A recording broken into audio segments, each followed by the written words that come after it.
The full House of Representatives has started to debate and pass legislation over to the Senate. Recently, they passed some education-related bills. What were some of those bills?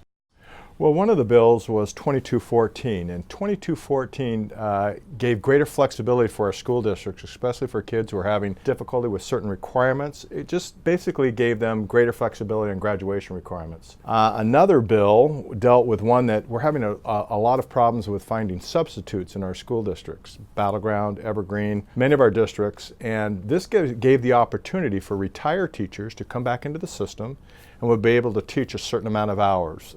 Having qualified, good substitute teachers is something we really need. House Republicans have also tried procedural motions on the House floor recently. Why is that? We had an initiative, the 2/3 initiative, to raise taxes.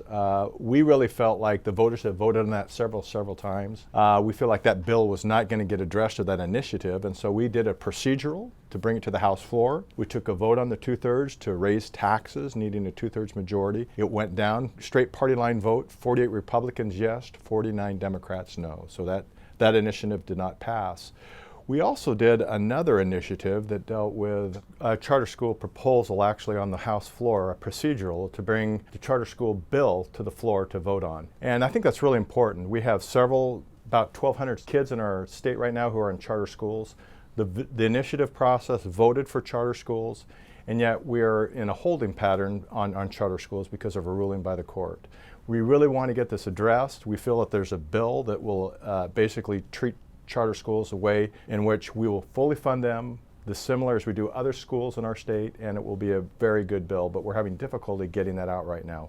We really do want to honor the voters and pass a charter school bill. What are some of the issues you're working on this session? So I sit on healthcare, I deal with a lot of healthcare. I sit on healthcare, appropriations, so those two, and now education.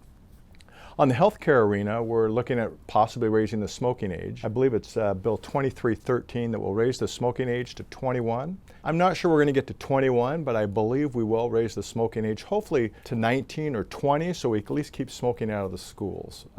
That bill, though, we will lose some taxes, so we're going to have to backfill that because there are kids that actually between 18 and 20 that do smoke. So it'll take a little bit of hit, but I think in the long run it certainly will be better for health, and especially for those at that age. Another bill that I'm working on is the vaping bill.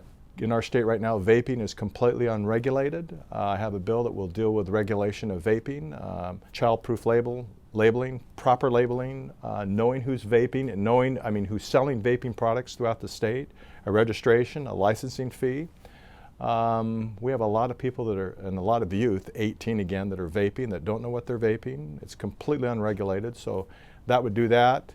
Along with that, I think really that it needs to be taxed. Believe it or not, we tax cigarettes in our state now 95%. Vaping products, the vaping tax will be 45%, about half what we do cigarettes. It will fill, if we do raise the smoking age by the vaping tax, we will be able to backfill some of that money that we lose from other people. That if we raise the smoking age, then the vaping tax will help fill in the budget.